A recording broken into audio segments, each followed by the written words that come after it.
Chapter 7. The Duke of Abercorn gives a speech. 20,000 men filed into a huge, specially constructed hall in Belfast. They were the delegates chosen by local unionist organisations to represent each of the 9 counties of Ulster. The hall's seating areas were subdivided for each county. The delegates took their seats, all facing towards a stage dominated by an enormous shield proclaiming Ulster Unionist Convention 1892, God Save the Queen. The monarchy's coat of arms were on prominent display too, as was the convention's slogan, "One with Britain, heart and soul, one life, one flag, one fleet, one throne." Journalists from Britain and America had arrived to cover the event, with the reporter from The Times noting the orderly conduct of the delegates and the well wishes for the event's success sent by prominent English aristocrats, including Lord Spencer and the future Prime Minister Lord Salisbury. Solidarity unionist organisations had also been set up in Scotland, Wales and England. All around the hall were slogans, some of them in English, some of them in Latin, some of them in Irish. "In quietness and confidence shall be our strength. Liberty and union, now and forever, one and inseparable. Quis separabit, who shall separate us? Erin go brach, Ireland forever." It had been half a century since the famine, nearly a century since the Act of Union. In those decades, social and political attitudes towards the Union had changed dramatically. And a new proposal was gaining popularity, not just in Ireland, but also in Britain, where it had found many liberal allies, and this was something called Home Rule.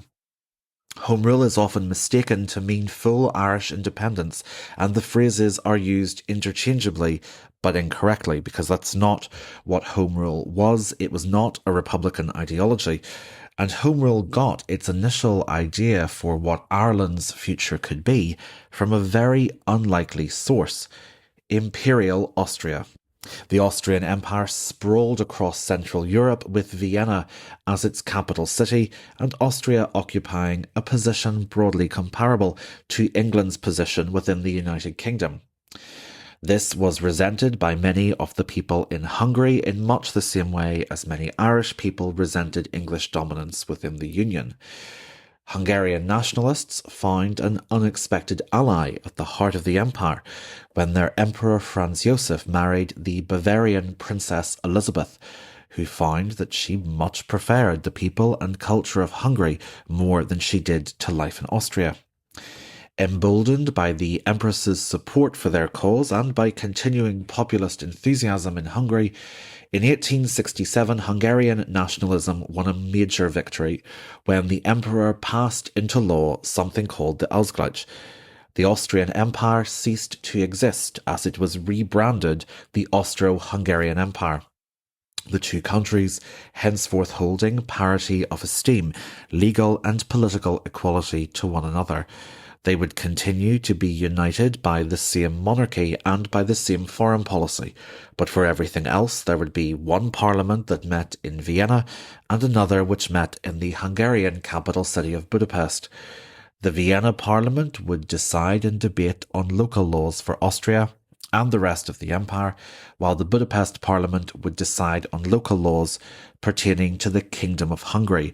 Every time there was a new monarch going forward, he or she would be crowned Emperor or Empress of Austria at a coronation ceremony in Vienna, then travel for another coronation in Budapest, at which they would be crowned King or Queen of Hungary. Moderate Irish nationalists were impressed by the success of the Ausgleich, and they proposed their own version of it for Ireland: Home Rule. The monarchy would remain the unifying force between Britain and Ireland, and when Queen Victoria passed away, her son would be crowned Britain's king at Westminster before coming over to Dublin for a separate coronation at which he was crowned King of Ireland. A new parliament representing all the 4 provinces of Ireland would meet in Dublin to decide on local matters, while foreign policy would continue to be decided upon in Westminster for Ireland and Britain.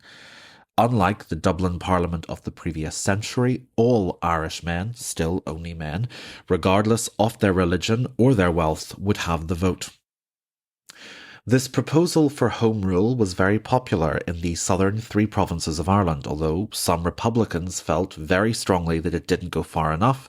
They were very much in the minority in the 1890s, and they might have stayed that way had Home Rule passed. Just as the Empress of Austria had been a great ally to Hungarian nationalism, the Liberal Party in England proved a great friend to Irish Home Rule. Their rivals, the Conservative Party, also known as the Tories, strongly backed the Unionists.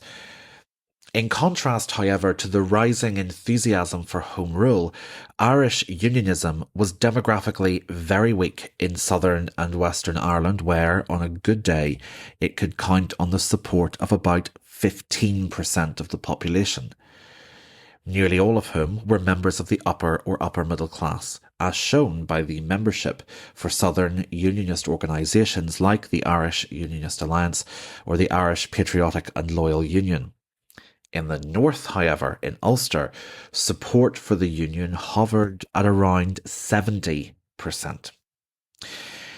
In a very large part, this unionism was economic in inspiration. Ulster's economy by the 1890s was industrialised, in contrast to the agrarian economies dominant in the rest of Ireland. Northerners feared that they would be outnumbered in a reconvened Dublin Parliament, which would then introduce tariffs and economic policies that favoured agricultural economies over industrial ones, thereby harming Ulster's living standards.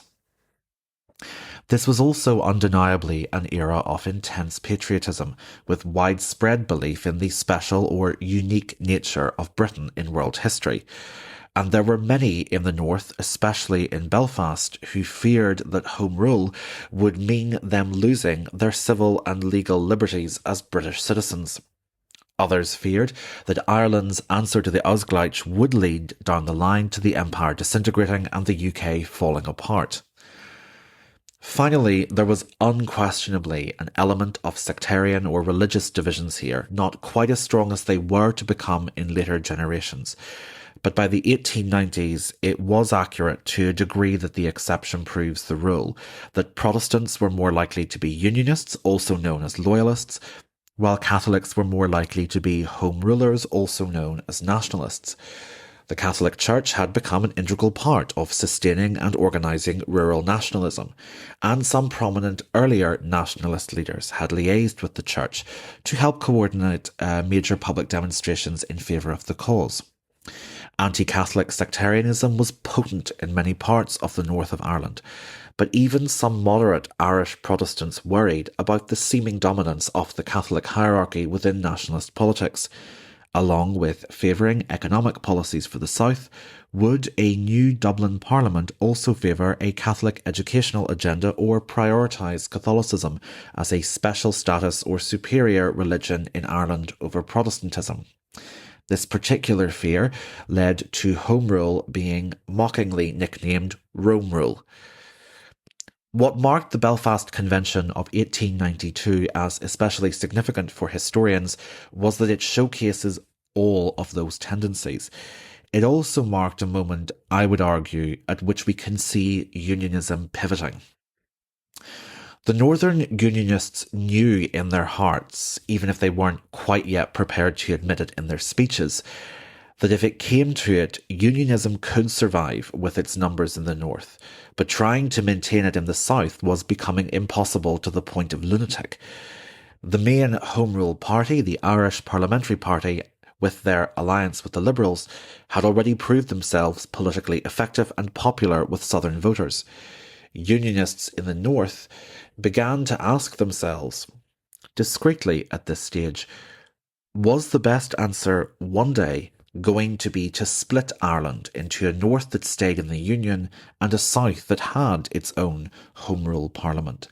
Both sides used mass rallies to advertise their public support, hence the 20,000 chosen delegates flocking to Belfast. The Convention of 92 was such a big event that a special commemorative journal reporting all of the major speeches and attendees was being printed so that unionists across Ireland could read about it. In preparation for this podcast, I managed to get a copy of this journal, or commemorative journal, and I'd like to thank the staff at the Linen Hall Library for helping me access it, because I wanted to get a full transcript, or a transcript of a speech that is going to be read for us by Paul Storrs in a minute. But as always, when you get a source in your hand, there will be a hidden gem. And what a series of hidden gems the journals had. Because of how many people were expected to buy and read this journal, the best of Belfast stores were falling over themselves to buy advertising space in the back of it. I cannot tell you how interesting and how fun I found reading those Victorian advertisements. Why not shop at Alex Dixon and Son Florists, to Her Majesty the Queen and to His Royal Highness the Prince of Wales, situated on Belfast's Royal Avenue? If you don't feel like flower arranging like a queen, why not rehydrate like a royal by popping over to Cantrell and Cochrane's, the Dublin company with Belfast stores, who provide dining water to the household of their Royal Highnesses the Prince and Princess of Wales. If you need to freshen up your wardrobe, Victorian chaps, we can recommend the shirt makers Hugh McElrath's, located on Donegal Street, who took out an advertisement offering their services for old shirts to be refronted or recuffed, along with making good-fitting shirts made to measure or pattern, a perfect fit guaranteed, with gents' cuffs and collars, all linen, gloves, white and coloured, night shirts, pyjama sleeping suits, lawn tennis shirts, rugs, lamb's wool shirts. There's also Carmichael's Hat Factory, which you'll be pleased to hear is now accepting postal orders to supply the public direct with felt hats, hard or soft, all styles and colours, the very best hat that is possible to make at the hitherto unheard of price of 4 shillings and 6pence. Gentlemen not requiring a new hat can send their old hat to be remade here. The result will be both surprising and gratifying. No fast fashion here. Should you be hoping to spruce up your home rather than your outfit, make sure to remember that Harper & Co., the furniture and curtain shop, are at their temporary premises of number 8 Wellington Place until their refurbishments at the store at Donegal Street are complete.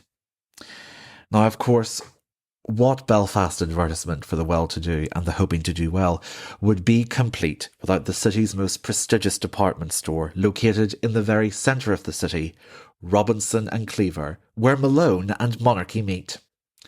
That's not a slogan, but I came up with it and I think it should have been. Robinson and Cleaver are the department store of choice by special appointment to Her Majesty Queen Victoria, to Her Imperial Majesty the German Dowager Empress, and to His Highness the Maharaja of Kush Bahar. If you're hungry, consider James Inglis & Co., who've opened a new bread factory on Eliza Street, which, if they do say so themselves, is admittedly the best bread in Belfast. And for those who want politically appropriate cutlery at their dinner tables, why not head on over to Thomas McClelland's store at number 8 Castle Place, Belfast, to buy their latest piece of dinnerware, the Union Table Knife. Why the name, you ask? Because Thomas McClelland's manufacturer makes a knife so strong that you, the customer, won't be bothered with it falling apart in your hand. And I'm quite serious, ladies and gentlemen. The advertising slogan for the new dinner knife reads, "The Union Table Knife, no separation." But back to the serious business at hand. Rising to the podium to address the delegates was His Grace the Duke of Abercorn. He had fathered 9 children and buried 4. He was a privy councillor, a confidant to the Prince of Wales, one of the prominent aristocratic leaders of the Unionist cause, and the largest landowner in the north, owning just over 76,000 acres in Ulster. Ulster towns, like Newton Hamilton, were named after the Hamilton dynasty, of which the Duke was head.